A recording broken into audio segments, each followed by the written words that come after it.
GWATA TV gives you a first look at North Central Washington's business news. You'll hear from our local business, tech, and education companies as Jenny discusses hot topics and current events with some of the best innovators and pioneers in North Central Washington.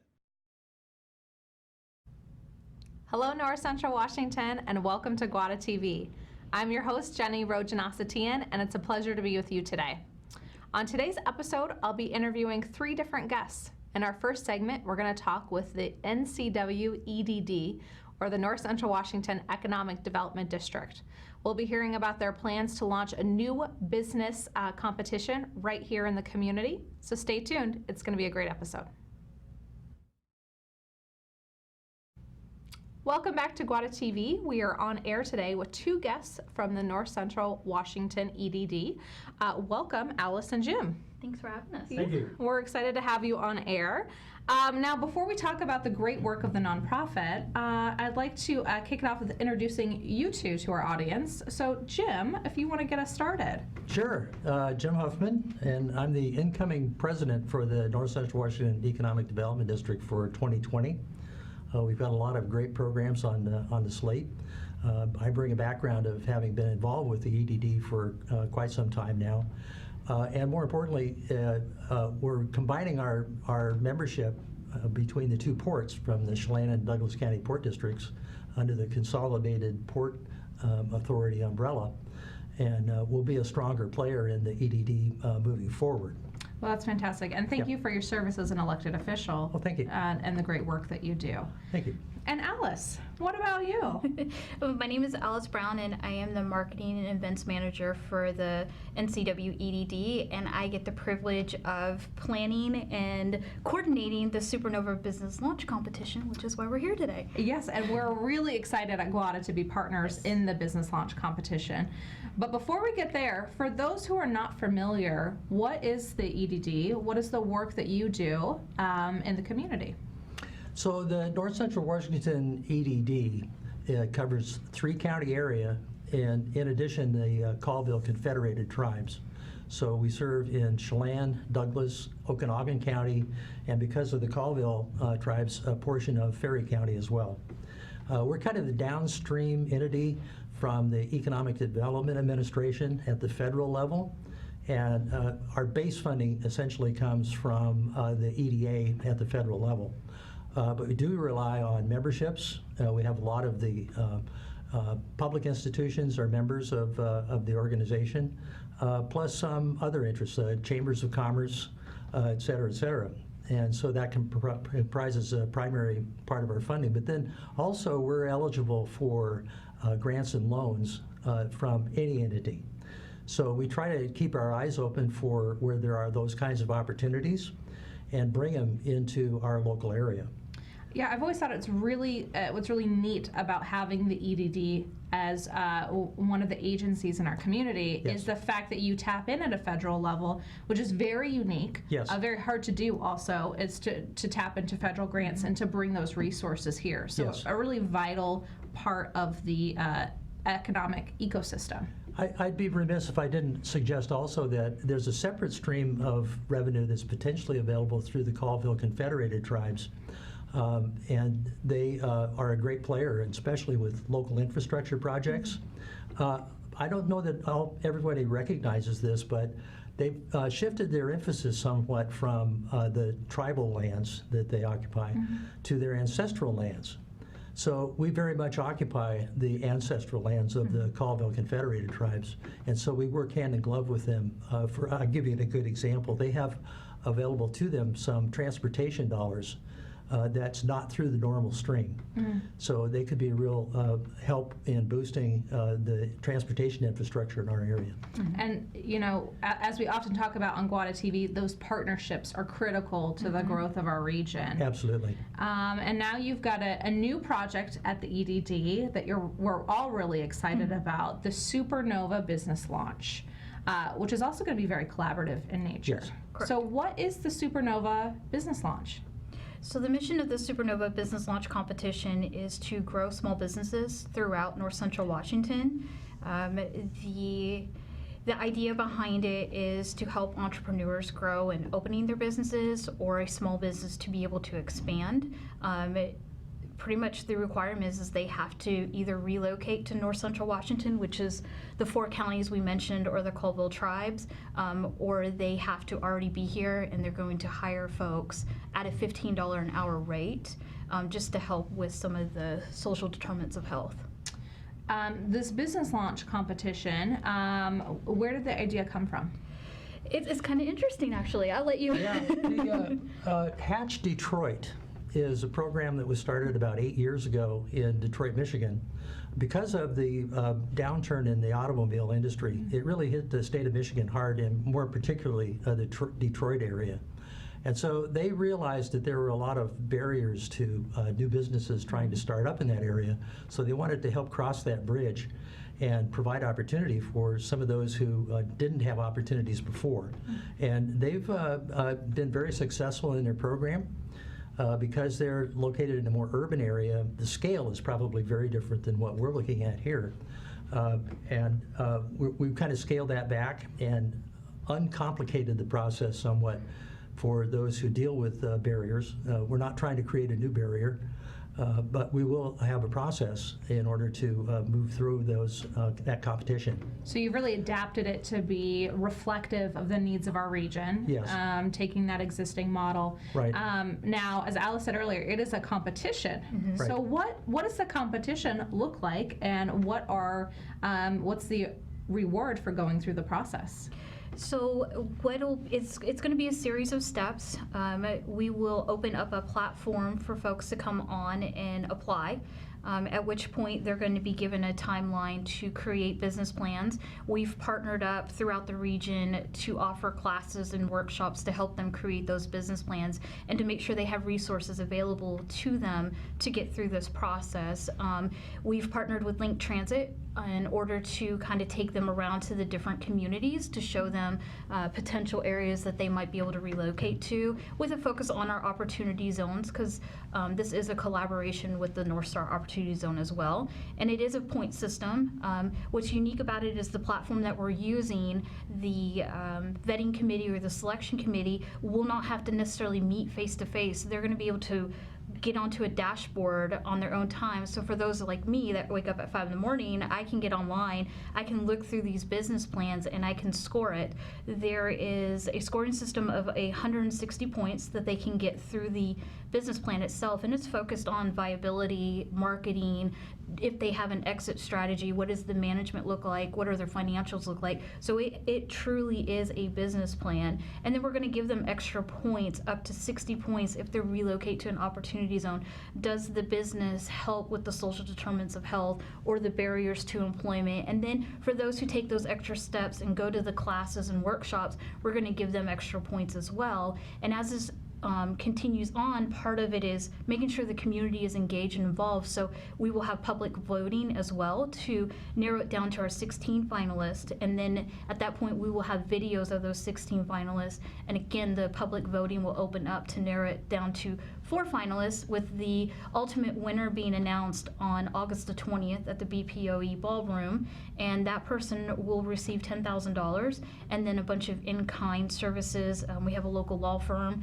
We have Office Depot donating some copy and material. So it's just a big group effort. And again, it's pulling in the entire region to make sure whoever this winner is going to be able to be successful. And we also have partnered up again with the Colville tribes, where they are going, because they are going to be a presenting sponsor with us, there's going to be a separate prize of $7,500 that will go to an enrolled member of a federally recognized tribe as well. Okay. So you're really, not only are these 16 applicants going to go through a process over the course of 8 months, where they're going to kind of probably learn ways to improve their business, get more resources, but the winner is going to have wraparound support, so Correct. the community is really lifting them up. Absolutely. Super exciting. Yes. Now, you alluded to something that people may not be familiar with, which is an opportunity zone. Correct. Jim, can you help break down just briefly what is an opportunity zone? Opportunity zones were created through a federal program to target areas that were either slow or behind in economic development. We have a few of those in our area. There's 9 across the state, and a number of those are located in our 4-county area. And so to take advantage of that program, it's a tax break primarily for large investors. So to the extent that those folks that want to invest in an opportunity zone, this is a kind of a bonus in a sense, in that it gives them an avenue to reach out and bring in folks that have otherwise had barriers to being employed. So we're really excited about being able to do that. And I need to mention too that we have the residency requirement where they have to locate in one of our areas, which makes it a little different than the flywheel competition, but it's a perfect adjunct to the flywheel competition. I think they'll both kind of play off of each other. There's mutual benefit there. Certainly. Absolutely, I couldn't agree more. I mean, I think the work that the EDD is doing, GWATA, along with our ports, our chambers, is all about lifting up our region, and it's about really providing that economy for the future. And we need it at every scale, and in every way. So, and we do have to wrap up, but I want to put a call to action. If someone is watching today and they want to get involved, where can they find out more information? So our website will not launch until December the 20th, but stay tuned. It will be supernovablc.com. Our social media will be up by next week, and that is Supernova BLC at Facebook. And right now we encourage them. We are going to have a How to Apply webinar on January the 13th at 9 a.m. We are going to stream it live through the EDD Facebook page, so that way anybody can get on at any time and watch that. And of course they can reach out to me. I am at marketing@ncwedd.com. Perfect. Yeah, and in addition to that, also, if there's any corporate folks out there that might have an interest in helping to support this program, we certainly are open to additional contributions that could ultimately end up in the prize money. And in the end of this competition, while there's only a few cash winners, everybody that participates in this program is going to be a winner. They will have learned, if they haven't had exposure to business plans before, how to do one, how to market yourself, how to get yourself out there and employed. So it's a grassroots opportunity for bringing folks up in society and helping to boost our local economies. Well, and you've obviously put a lot of thought and care into providing these supportive resources for businesses. So thank you both. Thank you both for your time and your work in the community. We do have to head to a commercial break, but stay tuned. We'll be right back on GWATA TV.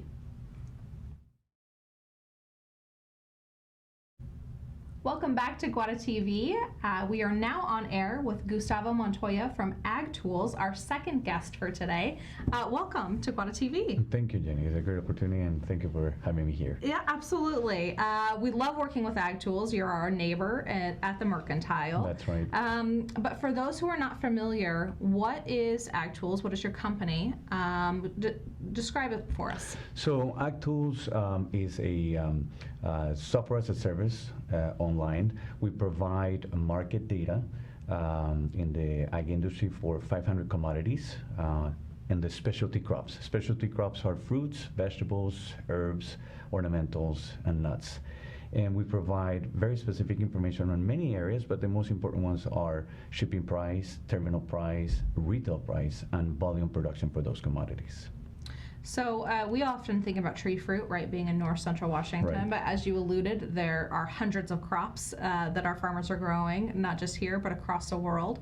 Why is having this data important for growers or farmers? Like, how are they tapping into the data at AgTools? So this information is really key in making decisions across the food supply chain. So we serve growers, we serve even the retailers and everybody across, and making decisions to that food supply chain can be a domino effect. So by having information that is readily available to them at the moment, both historical and current.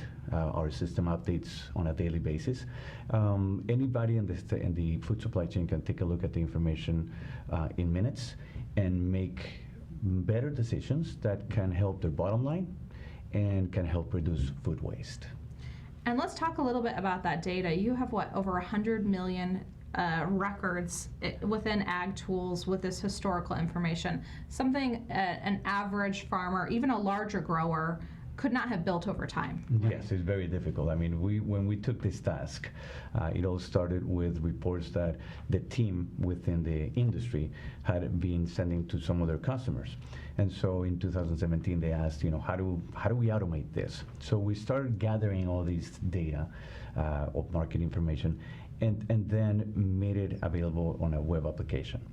And by doing so, it allows for them to have access to hundreds of 100 million records, weather included, but that's not included in that can help them analyze and make a decision.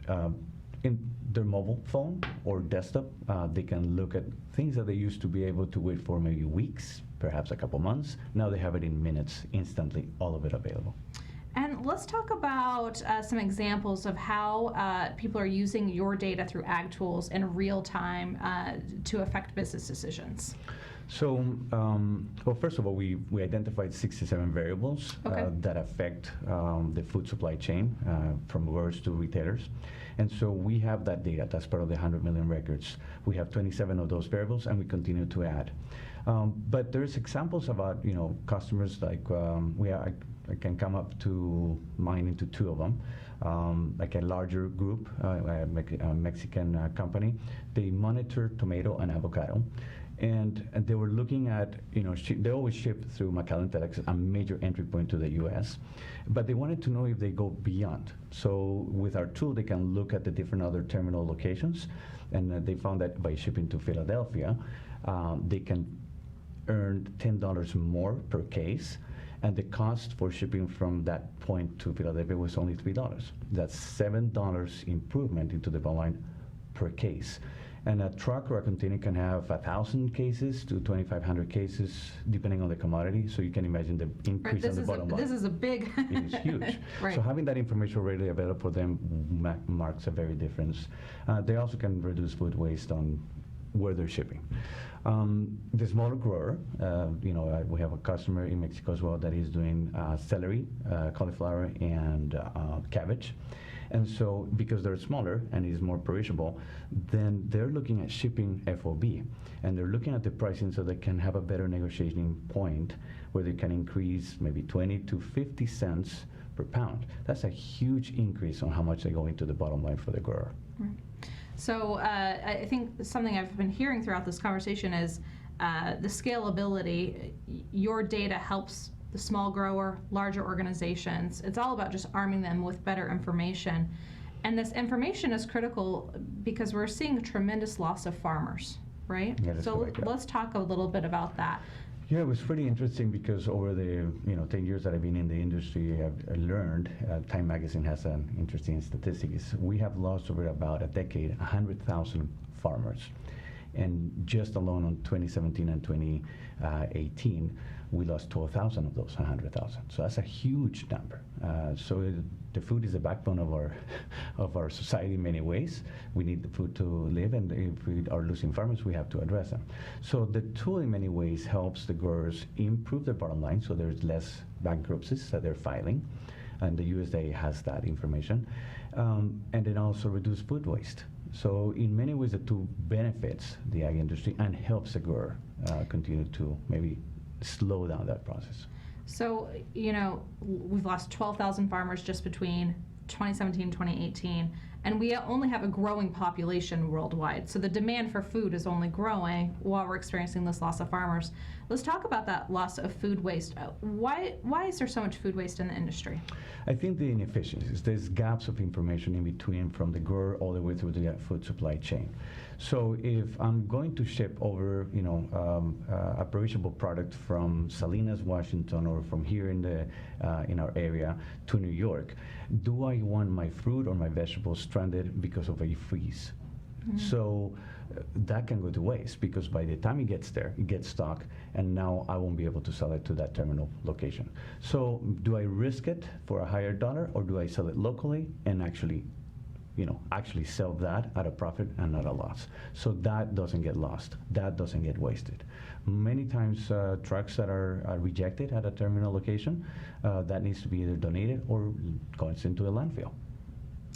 So AgTools, your unique technology is going to help better, it's going to provide the data to make better decisions on both sides, so you're avoiding food waste and then hopefully increasing profitability, because we don't want to see our small farmers go away. We need them, right? Yeah. What is the future ahead for AgTools? So we have quite a bit of a roadmap. We have that 67 variables that we're growing. And so we're going to use machine learning to have even more anticipation. We have all kinds of other data that we look at news feeds, and those feeds provide hints about anticipating on those 67 variables. So we have quite a bit of work on that end to improve the decision making for the growers. And that's how one of the things that we want to help out. Estimating production, anticipating on things like that can help also packing houses on finding better terminal pricing and benefits, knowing where their competitive markets are. Sometimes there's conflicting producing regions for a commodity, and so a region that is in region A that is selling into region B may want to sell to another location because that region is having a high production of something, and so they need to move their fruit or their vegetables somewhere else. So that's one of the areas of correlation that we're doing with our data. Well, it's exciting to see you guys grow. You've also you're solidifying more and more partnerships in your growth with AgTools. Yes. Well, as of late, we have several highlights for the company. We just won the Quick Pitch 2019 from San Diego Ventures Capital Group. Congratulations. Thank you. They're a great team. Our CEO and founder was really behind it. There were 90 plus applications, and it was great to win that with the judges, audience, and the audience. So the two votes came in. So that was really great. That tells us that we're in the right place. That's for life sciences companies. And so, again, part of the scientific work we're doing in many ways of data. Right. The second one was the UST Global. It's a IT services company with 1,000 service companies that they're having. And so they also have customers in the food supply chain. So that's an upside for us on the selling channel or sales channel. And the last one, which was also very good, was that we were selected by Blue Book Produce Services, which is the credit rating and marketing services company for 100 years in the produce industry.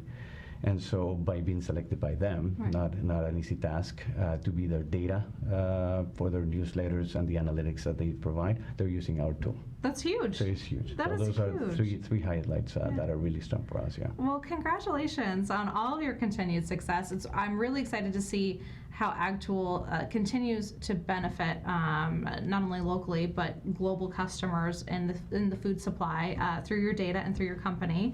And of course, if you are watching this, you can visit both GWATA and AgTools down at the Mercantile, where our offices are. That's right. So unfortunately, we have to head out and close out today's episode, but I do want to encourage you to check out the work Gustavo's doing and look at AgTools online, or, like I said, come visit either one of us down at the Mercantile. It's been a great episode of GWATA TV, so thanks for joining us, and we'll see you next week. Since 1999, GWATA has served as North Central Washington's Tech Alliance. As a 501c3, our mission is to bring people and technology resources together to create a thriving community. Through our work, we aim to inspire, engage, and connect.